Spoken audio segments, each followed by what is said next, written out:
Welcome back to another episode of The Green Corner, hosted by Zach Green, and we have a very special guest today. He's recently just fought an amazing fight. This guy is talented, I tell you, and it's the one and only Solomon Renfro. How are you doing, my man? Good, my brother. How are you? I'm great. And the first question I really want to ask is your nickname, the Black Dragon. Talk to me about where that came from. um, so I grew up doing martial arts, and I was like honestly the only black kid doing martial arts around a bunch of Asians, so it kind of just fit Black Dragon. Fair enough. I love it. And quickly fast forward to your recent fight. I really want to talk about that against Johnny Parsons because there was a lot of controversy in that. A lot of people thought you should have won. And but before we talk about that, when the final bell sounded, what was running through your mind at that stage when you were waiting to hear the decision? I thought I won. Hmm. I thought I was about to get my decision, and I was hoping that was enough for Dana White to want to sign me. That's Fair it. I enough. was like, I thought that was my fight. No, dude was tough, but I clearly won. That's what I thought. Yeah, I agree as well. But do you believe that because it was such a great fight, it was so close that you both should have been awarded UFC contracts, given how the fight went, obviously, and that Dana did say on the first episode that both fighters would get contracts if something like this would happen? Yeah, yeah. Honestly, I did think that. I thought no matter what, I was getting a contract, but I definitely thought I won. And even after they announced that he won, I still had high hopes that I would get a contract. So I was like, it was a great fight. Everyone's saying it was close. I didn't really think it was that close. But I mean, I guess that third round was definitely, he looked like he was coming forward, but I outstruck him 2-1, man. Like almost in that round. Like I had like 30 something strikes to his like 19 or 18, or, you know, like I don't know. In my mind, I thought I did enough to definitely secure the victory and secure contract because I came out with a pretty high pace, and Dana White wants to see people push the pace and do things like that. And I did. I thought I won. There are a few other things that we'll talk about as the interview goes on that happened in the fight. But yeah, to sum up your question, I definitely thought I won. And then after, they announced that he won, I was like, okay, well, they'll at least give me a contract, right? Because that's crazy. But it is what it is, man. I'm still gonna get the contract. There's no doubt in my mind about it. Just obviously, I'm not a little. I'm definitely heartbroken about it right now. So, do I feel like I won? Yes. Could I see how I lost? Not really, but I guess maybe on one card I could see maybe how I lost, but I don't see how I lost the fight. Um, I feel like the guy was very tough. I give him credit for that, but he wasn't better than me by any means. He didn't really do much damage. No, actually, he didn't do damage at all. He landed some kicks. He landed some shots, but he didn't land any like damage. His best two shots, I think, were like he landed a good 1-2, and that was something that hit me, and it was like, okay, good shot. But I feel like I was honestly, I feel like I beat his ass, and something that like no one even knows about. I thought I broke my hand in the first round. Well, I thought I broke my thumb. So if you watch from the first round to the second round, I wasn't throwing nearly as many jabs, and all my punches were like kind of half shots. Like I wasn't stepping through my punches. I wasn't turning them over really. I was just throwing shit, like just trying to make sure I survived. And then when I took him down, I didn't like push up and break through. I felt like my hand was hurting, and I knew something was wrong because like you're in a fight, you feel all the adrenaline. You know what I'm saying? But if you feel the pain through the adrenaline, then you really something really wrong. You Mm. know. So in the first round, I landed like some weird sloppy ass hook. I don't know what I was doing at the time, but I landed some crappy ass hook, and I hurt my thumb, and I dislocated it.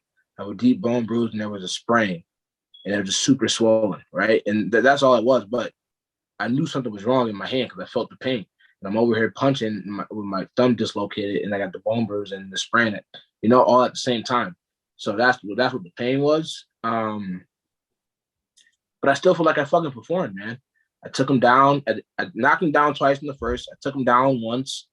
I feel like that could have gave me a 10-8, even maybe a 10-7 on some cards. Like, I mean, two knockdowns in a takedown, man. Like, good takedown at that. I had his leg wrapped up with the one leg, good technique. Trying to put him against the cage, trying to Khabib style him, but I couldn't. So I hurt my hand on the hook. And then when I took him down, I really knew my hand was hurt because I was trying to grab and my left hand was killing me, like in pain. You know what I mean? like I didn't try to lace through all the way to get the wrist because my left hand it was in so much pain. I remember coming back to the corner looking at my hand, and my coach was like, "You're good, you're good," and I'm yeah, I'm good, man, but obviously, I'm not good. So I go out there and you can see like the change, like my guard kind of changes from here, it's like to here, and I started just putting up this hand and just started firing right hands. I wasn't really setting up the punches, and the punches I were throwing were like coming from down low, like hooks. I'm trying to sneak something because it hurt to keep my hand up like this. Third round comes along, and I'm thinking to myself, like, I'm up 2 rounds. I got the takedown. I'm thinking the first round I had to be a 10-8. Second round, I got the takedown. They were close, but I thought I edged them out, but I got the takedown. So I was like, I had like a minute of control time, like that's pretty solid control time in my mind.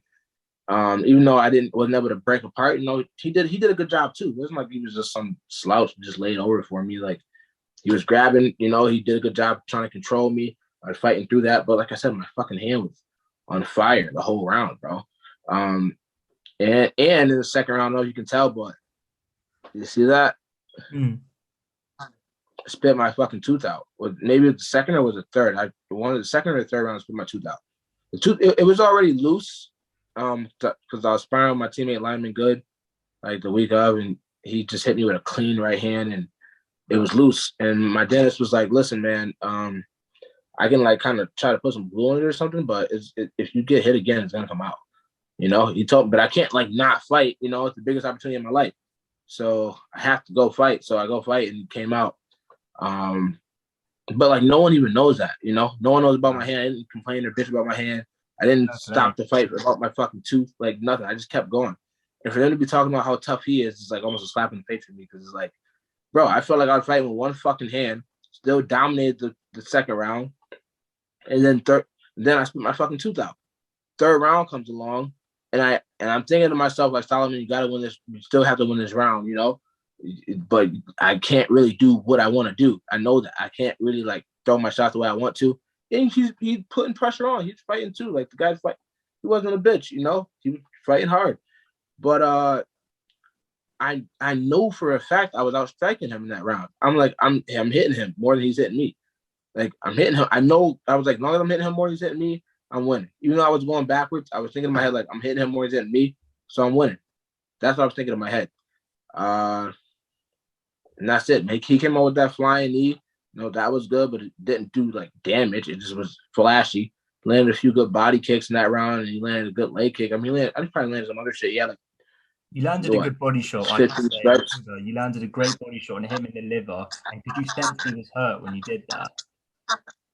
Nah, in a way, I heard him like, oh, like I heard like the bitch come out. That's what we say in boxing. You hit somebody and the bitch comes out. You get hit in the body and like, oh. And you knock the bitch out of him a little bit. So I heard the bitch come out a little bit, but to be honest, I was just thinking like, yo, win this round. Like, don't run into nothing stupid. He's coming out doing flying knees, throwing some like question mark kicks. Just don't lose on some stupid shit. Win the round, but make sure you win the round. So I'm thinking like out throw him. So I'm thinking I'm out throwing him. I thought like I did enough to even secure that round and maybe some cards. I know he was coming forward more, but I hit him way more than he hit me. And that's the essence of fighting, man. The name of the game is to hit and not get hit. The person who gets hit the most loses. Mm-hmm. So I don't understand. Like I'm in a way, like I'm still kind of confused. But he was a tough fucking guy. I give him that. And he had the hardest head I ever fucking hit in my life. Like I remember hitting his head and I was like, oh shit, this dude got a hard ass head. Like it was just weird, man. It was like, dude, he was like solid. Like I was hitting his head. His body was soft. Should have went more to his body. But I couldn't really set anything up after the first round because I felt like my main most people don't know, but I'm a boxer first. So my main weapon, my setup weapon, my jab is fucked up, So you don't just go to the body blindly because that's when you get caught with kicks and knees and shit. Like we just saw the guy from one championship throw that body shot and then come back and get hit with a head kick. He was out. I'm like, don't let that happen to you. You know what I'm saying? So I wasn't able to really set up. I probably could have feinted a lot more with it instead of even throwing it so much. Hindsight 2020, and I should have been coming forward more even with the pain. Hindsight 2020 again. But I still feel like I did enough to win the fucking round, man. To win the fight in general. It was a good fight. Hats off to him, but If that guy's in the UFC, I know I should be in the UFC. I beat that dude's ass, and they signed that guy. So that was crazy to me, man. Honestly. Do you think, with obviously what we spoke about before with the Destiny, you mastering your Destiny, do you feel like that was meant to happen because in the future you guys are going to fight again and it's going to be in the UFC? Um. So with that one, right, the way I deal with that is honestly, man. Life is tough. Bro. Life's hard, and you're gonna go through a lot of heartbreak. And I feel like um, more than any death I had this year, more than any relationships breakup that I went through, any friends that I lost, that broke my heart the most. The decision, because I honestly I based my whole life around the purity of combat sports, the realness of it. That it'll always tell me the truth no matter what. If I show up shitty, I'll get a shitty reward. I get my ass whooped that day. If I show up good, I'll get a good reward. I whoop ass that day. And that's kind of how I base my life off of, like the love of the sport. You see some of my posts I'm writing like true love story, because the just the idea that fighting would always be true to me. It kept me going at some nights when I didn't have food and I was struggling and like sleeping in my car and shit like that. That the thought of that, is what really kept me going. So for that to happen, I'm not gonna lie, man. I'm definitely brokenhearted about it. There's no other way to put it. And my heart's fucking broken. But what am I gonna do? Lay here and bitch out? Can't end like that. I gotta go forward. I gotta do everything I said I'm gonna do. If I stop now and just let some shit like that beat me, all my critics win. All the statistics win. Everybody, that was laughing at me for saying I'm the GOAT and all that shit, that they become right. And I can't let it end like that. I got to make it be the way I said it was going to be. So I'm going to make it that way. So I'm already working on booking the fight in December. I'm going to knock this dude the fuck out and knock everybody else in my way the fuck out. When I get in the UFC, I'm going to knock everybody the fuck out, and I'm going to take over. But right now, if I'm being real, man, I'm definitely heartbroken. I'm taking like a week and a half to just heal from it. And at the same time, I'm here for my teammate Shane Burgos is about to go beat Billy Quarantillo Let's on go. UFC 268. So I'll be there, or 269, UFC 269, I think it is. So I'll be there in this corner, and I'll make sure he get the W no matter what. But as far as I'm feeling, with the fight and everything, I'm definitely heartbroken, bro. More than anything, that's the best way I can put it. For people to relate to it, it just feels like a broken heart. Has there been any contact with the UFC in terms of giving you another spot on the Contender series or a potential last short notice? Nothing yet, but that's something I am expecting. So I'm definitely staying ready. Do you see that happening, another shot with the UFC Contender series, whatever it is, a matchup there? Do you see that as the next step for you, or are you going to go back to the drawing board and weigh up all your options? So the Contender series is like what, 2 more weeks left in it. Hmm. So I don't think they're gonna call me within the next 2 weeks about the Contender series. Um, Honestly, I feel like I should just be signed outright at some point. If it's the end of this year or early, 2022, I'm just gonna stay active, knock people the fuck out, and just make sure that it doesn't go to decision anymore. I want to finish everybody. That's that. You mentioned that obviously knocking people out, and before your last fight with Johnny, your last four fights didn't really go past the first round at all. And is that something you always prepare for, or is it just you see what happens? I always prepare to go all 3 rounds. I always prepare. I'm ready to fight the best guys in the world. I truly believe that. So you're not gonna knock out everybody, but I expect to. I go in there expecting a dominant performance, but it doesn't always happen. But that's what I expect out of myself, So that's it. And I put it out there, and I'm not afraid to put it out there.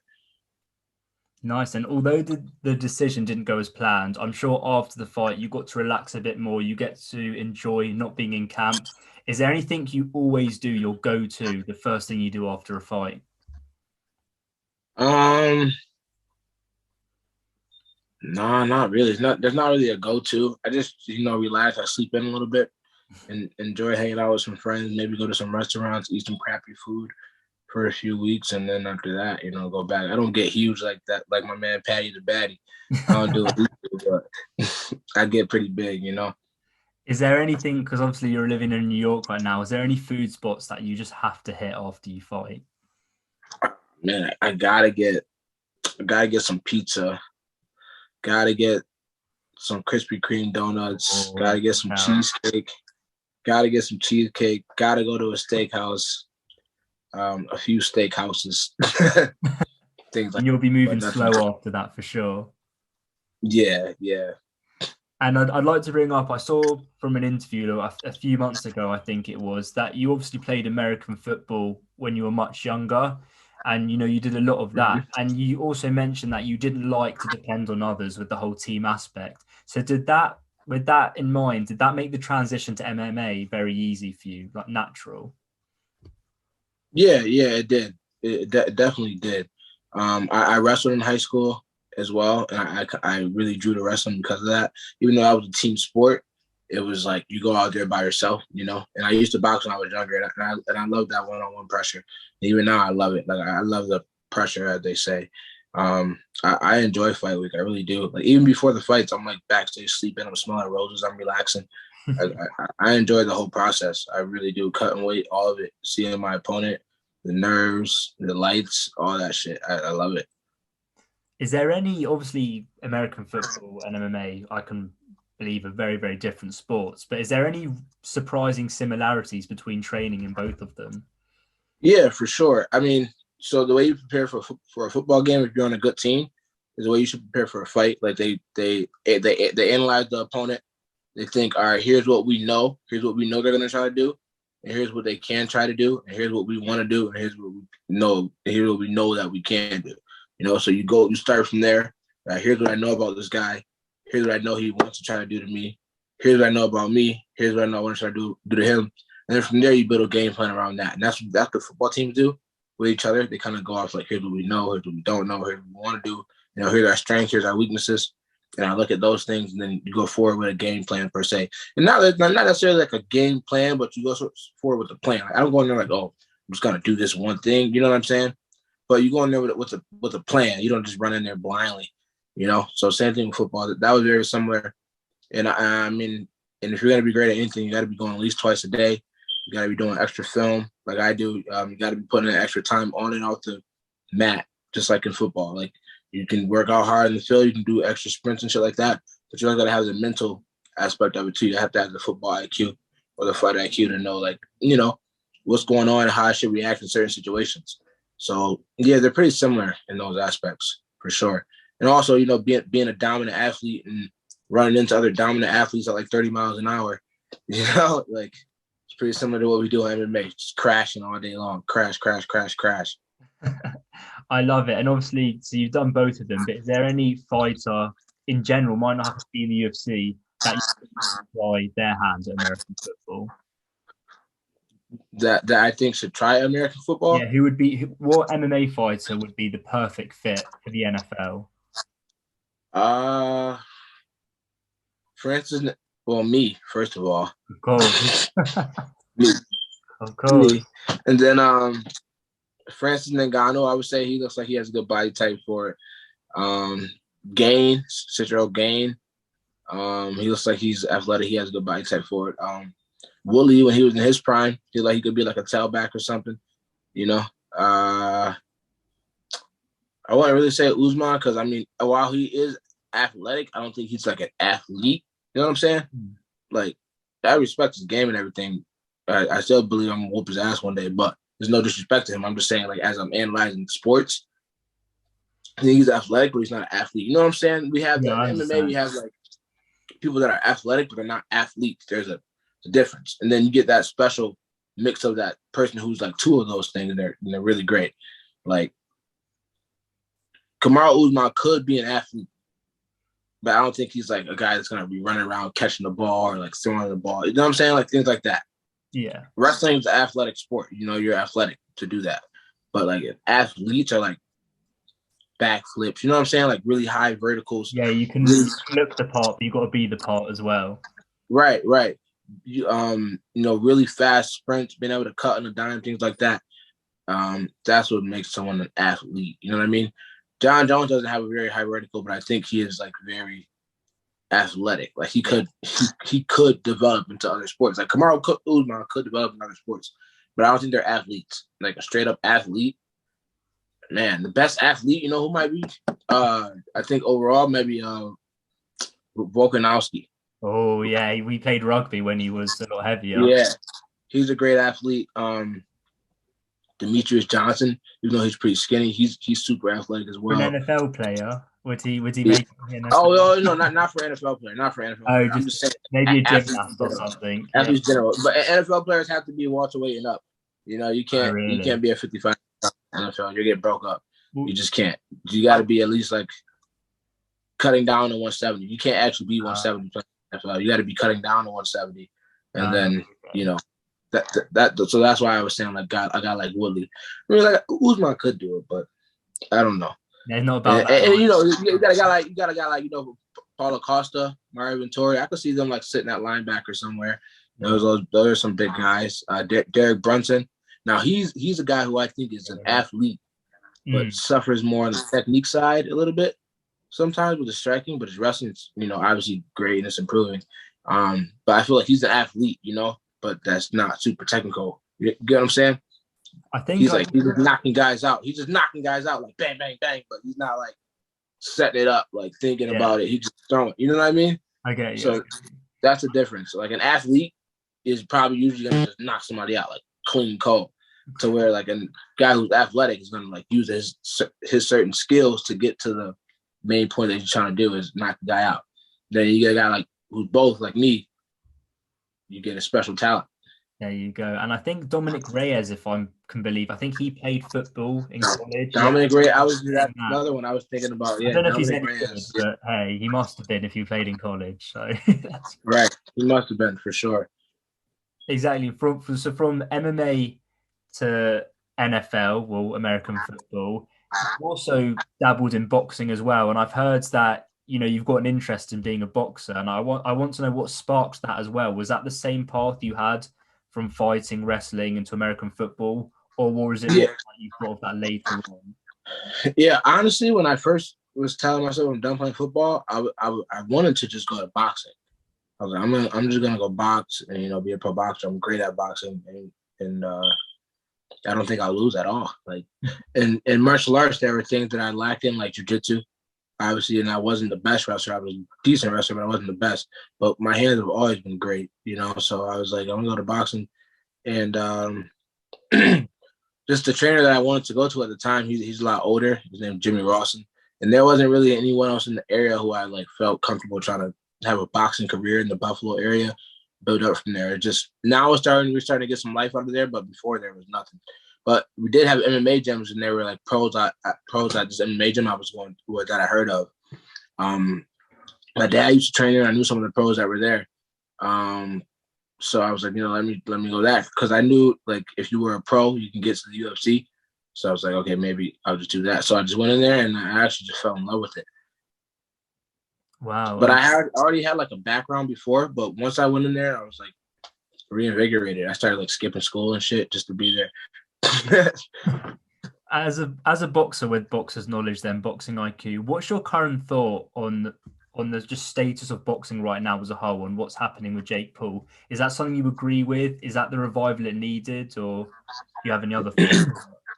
Come to Jake Paul. I mean, I don't know. I guess he's doing something good for the sport. He's bringing attention to the sport. People say that he's doing it selfishly. I don't really think so. I don't think he's bothering anybody. Like, long as he's not, I just don't like if he's like trying to disrespect real fighters and boxers.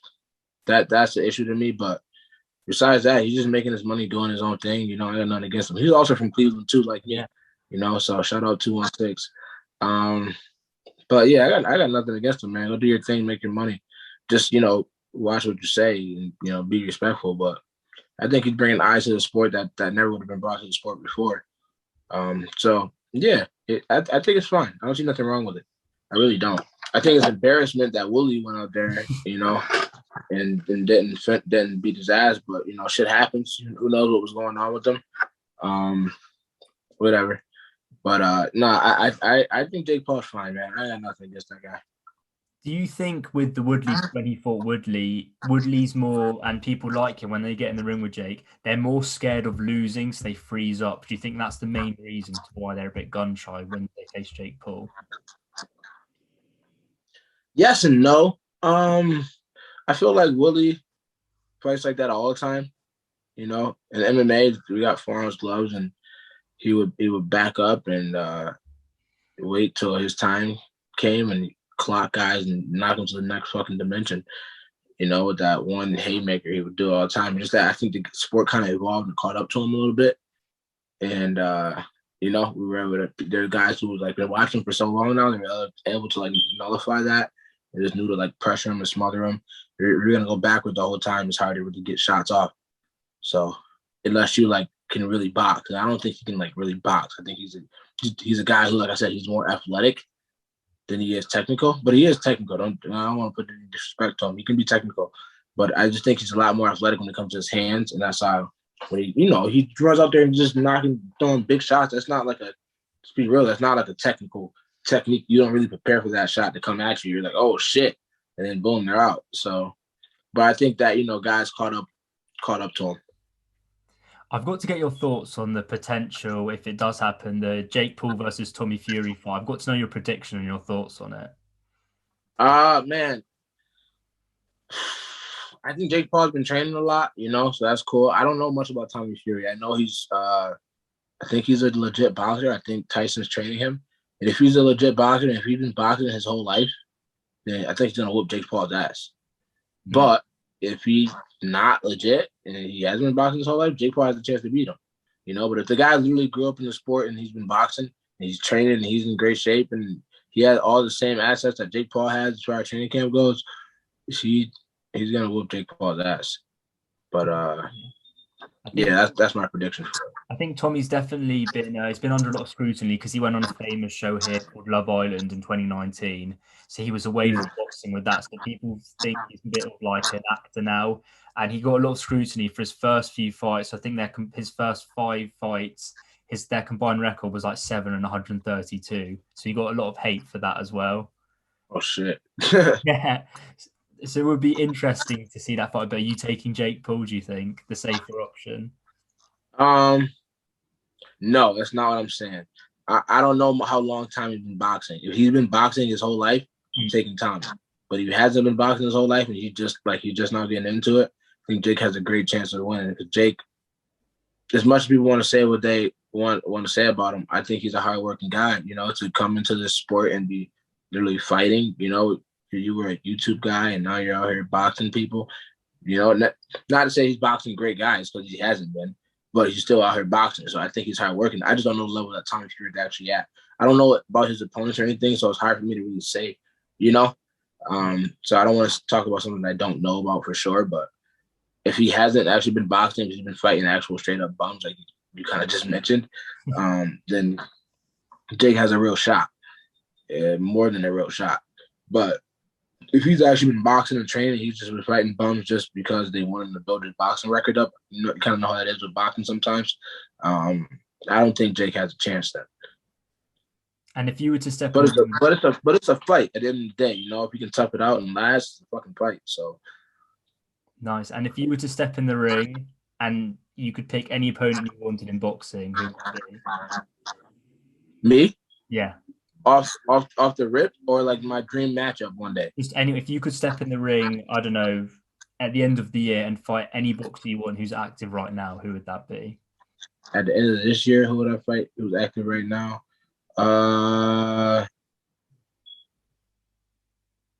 Caleb Plant or Billy Joe Sanders. Really? Why then? Only reason I wouldn't say like a guy like Canelo or nothing yet, or like the Charlo brothers yet, because I would want to actually be like getting a few more fights because they have that athletic ability as well. And so we're like, even if I'm good enough to just keep up with them in the beginning, they're more athletic and they've been more not more athletic, but they're athletic for the sport. They've been around the sport a little bit longer. I just want a little bit more experience with guys like Caleb Plant and Billy Joe Sanders. While they're both very talented and very good, I feel like I'm just as good as them and I'm more athletic than them. You get what I'm saying? Like I'm just as good, I'm more athletic, and I'm smarter. That's how I feel. But that's just me having confidence in a way, but also like knowing myself and knowing from seeing what they brought. But it could be different in person. But that I feel like off rip, I would like to fight Billy Joe Sanders or Caleb Plant, based off the fact that I feel like I'm at their same level of boxing, if not higher, right now, and I'm more athletic than them. So I feel like that's a short one for me. But a dream matchup would be like me and Canelo. After I get the UFC belt, and I go out there and beat Canelo's ass for 10 rounds. That'd be great. Yeah, Or 12 rounds. But I feel like 10 rounds I knock him out. really. Oh, Yeah, I'm bigger than he is. first. I'm bigger than he is, and I feel like I'll be younger, I'll be better, I'll be faster, and it's not like it's not like a situation where it was like Conor coming over to Floyd, where Conor didn't really have much real boxing experience. Like I box pro boxers in every camp that I come through, so I'm very familiar with the game, and I feel like you give me like a straight 10 months just to focus on boxing. Oh man, that's gonna be a whole other beast.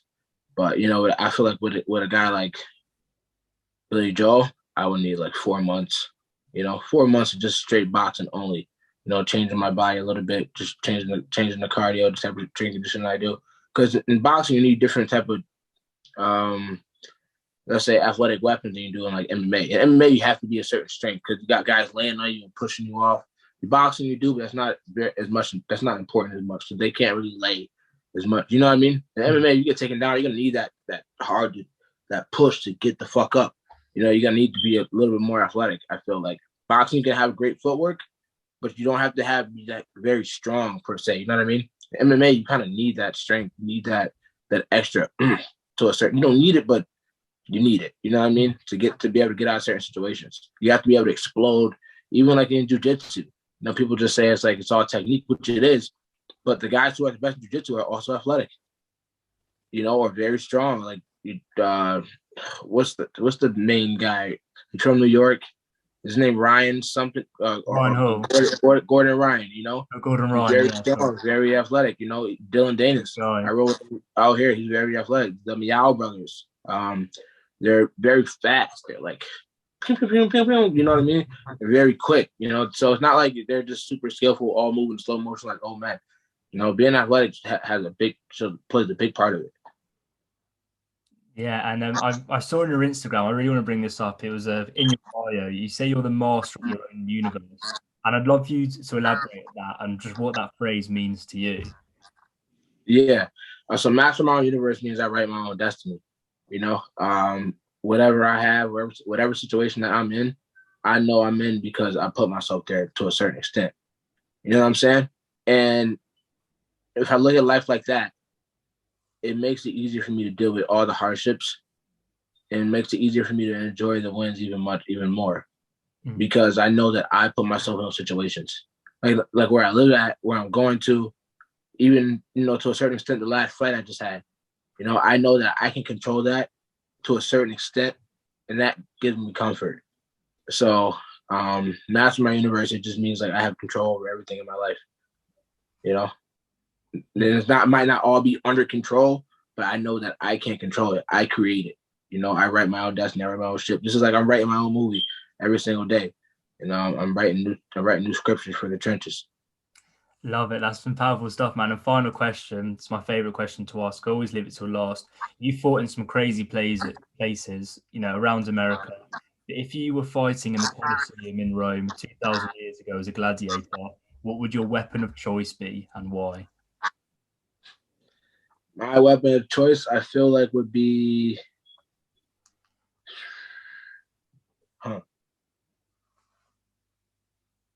only one weapon. I mean, you've got two hands. Only one. I guess it has to be. I guess it has to be a sword, because I would need like a mid-range weapon. I guess mid-range would be the best. You don't have a long range or just a short range. You only get one weapon, so mid-range would be the best. You use them in all three ranges. You know what I'm saying? So I guess the sword, that would have to be it. If I get a shield, that would be ideal. Yeah, you can get Sword a and shield. shield. You've got two hands, so you can do two weapons or a shield and whichever one you want. Yeah. And listen, you're a solid fighter. I believe in you. You're destined to be in the UFC, like you said. That's do great things. Boxing, MMA, and you're going to do a run in the NFL after that and be a champion there as well. You got it all, man. True story. Exactly. True story, my man. I'm definitely excited to see more from you. That's for sure. Thank you, brother. Thank you. No worries. Thank you so much for coming on. If there's anything you want to shout out, any final thoughts you want to say, please, the floor is yours. Yeah, I want to say, thank you to the UFC for giving me the opportunity to show my skill set. Thank you for you guys for the interview.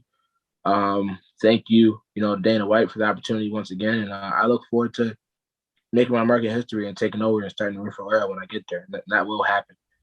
And that's it. Oh, wait. Yeah, I got on this shirt, right? Yeah, it's My a cool boy show. I was made it. gonna.